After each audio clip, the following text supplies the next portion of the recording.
April 1998। Lahore Punjab প্রদেশের রাজধানী। লাহোর থেকে প্রায় 40 কিলোমিটার দূরে এক ছোট্ট শহর, নাম রায়ওয়াইন্ড। রায়ওয়াইন্ড মার্কাজ হলো পাকিস্তানের তাবলিগ জামাতের হেডকোয়ার্টার। মার্কাজ থেকে 5 কিলোমিটার দূরে ইজতেমাগাহ। 1950 সাল থেকে প্রতি বছর এখানে 3 দিনের জন্য পাকিস্তানের সর্ববৃহৎ মুসলিম সম্মেলন হয়। ঢাকার পর তাবলিগ জামাতের এর দ্বিতীয় বৃহত্তম সম্মেলন কেন্দ্র।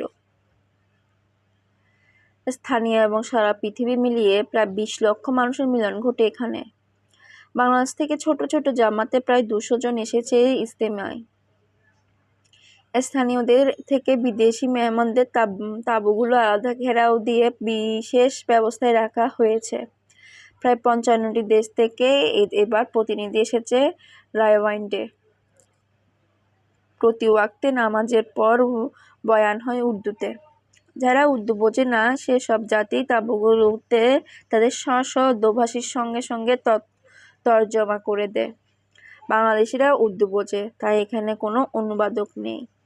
হিন্দির মতো বলে উর্দু মোটামুটি বুঝতে পারে, তবে ইংরেজিতে বেশি স্বাচ্ছন্দ্য বোধ করে ওমর। তাই তাদের পাশের ইংল্যান্ডের তাঁবুতে বসে সে বয়ান শোনে। এটা আনোয়ারের পছন্দ নয়। আনোয়ার ওমরকে উর্দু তর্জমা করে করে বোঝায় যতক্ষণ পাশে থাকে, কিন্তু ওমরের মনে হয় আনোয়ারের অনুবাদগুলো মূল উর্দু থেকে বেশিরভাগই আলাদা। আনোয়ার মূল ভাবটা নিজের মতো করে অনুবাদ করে, যেটা ওমরের কাছে মনে হয় মূল বয়ানটা উর্দুভাষী কেউ করছে না, বরং আনোয়ার নিজেই করছে। যদিও তাবলিগের মূল বয়ানটা সব ভাষাতে একই রকমই, কোনো নতুনত্ব নেই।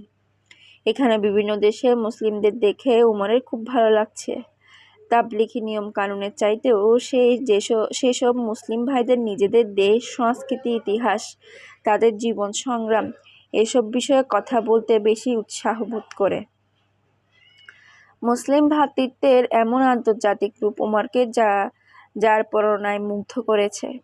আজ ফজরের নামাজের পর বয়ান করেছিলেন পাকিস্তানি তাবলিগ জামাতের বিখ্যাত ব্যক্তিত্ব মাওলানা তারিক জামিল। তিনি তার বক্তব্যে মানুষের দোয়া বা প্রার্থনার শক্তির বর্ণনা দিতে গিয়ে বললেন, আমি একদিন এয়ারপোর্ট রোড ধরে গাড়িতে করে যাচ্ছি আর দেখছি রাস্তায় বড় বড় বিলবোর্ডে একজন পপ স্টারের ছবি টাঙানো। তখন আমি তার হেদায়েতের জন্য আল্লাহর কাছে দোয়া করলাম। ঠিক বছরখানেক পর ইজতেমায় সে আমার তাঁবুর ভিতরে এসে উপস্থিত।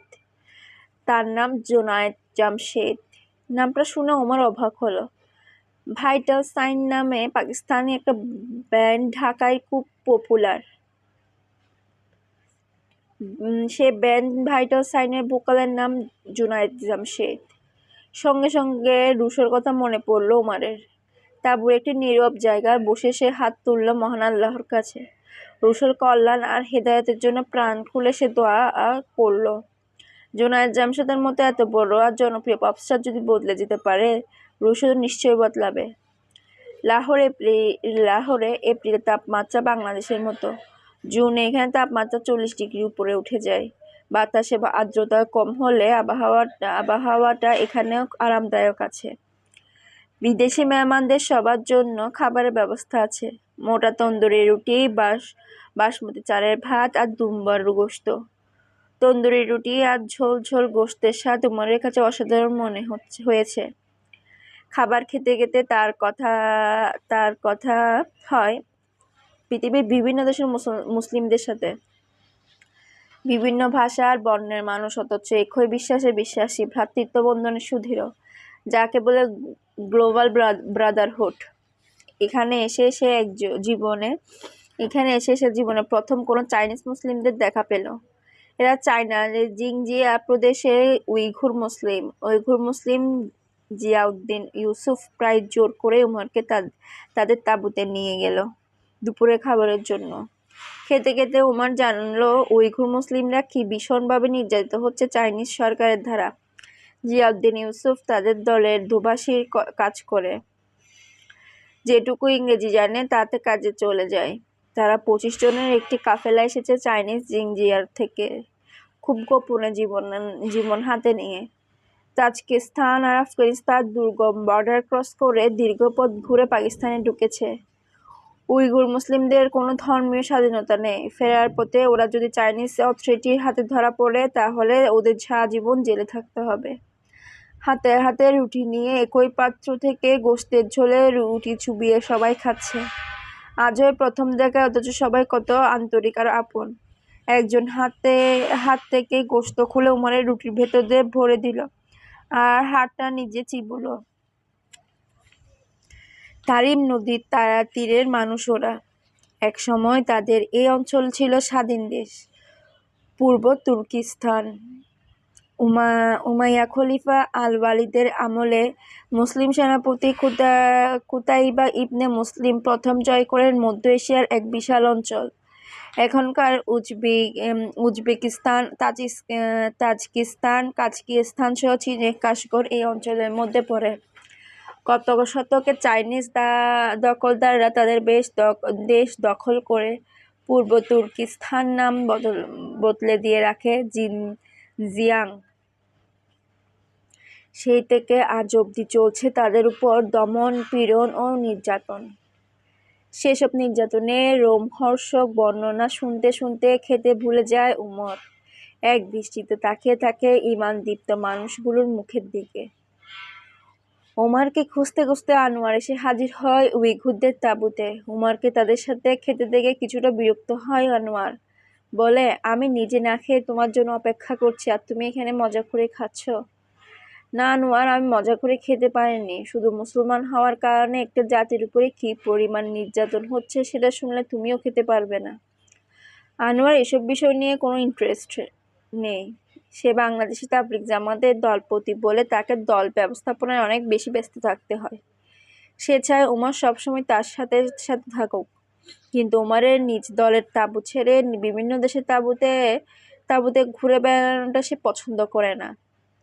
প্রতি ওয়াক্তের পর একই ফাজিয়ালে আমলের পাটে কোনো নতুনত্ব পায় না উমর। তাই সে বিভিন্ন দেশের মুসলমানদের সাথে মিশে তাদের সম্পর্কে জানতে আর মত বিনিময় করতে বেশি আনন্দ পায়।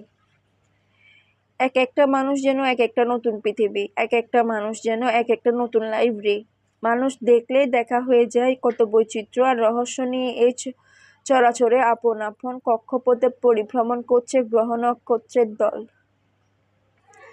সেনেগালের কালো আবু কাসিম, ফ্রান্সের সাদা আহমেদ, সাউথ আফ্রিকার শ্যামলা নুরান, অস্ট্রেলিয়ার লম্বা জনাথন মুর, জাপানের বেটে শিমুজি, এরকম নানা ভাষা, বর্ণ, আকৃতির মানুষ এক কাতারে যখন দাঁড়িয়ে যায়, একটা আল্লাহু আকবার কমান্ডে যখন রুকু আর সিজদায় লুটিয়ে পড়ে, তখন ওমর অনুভব করে বিশ্বভ্রাতৃত্বের মর্ম।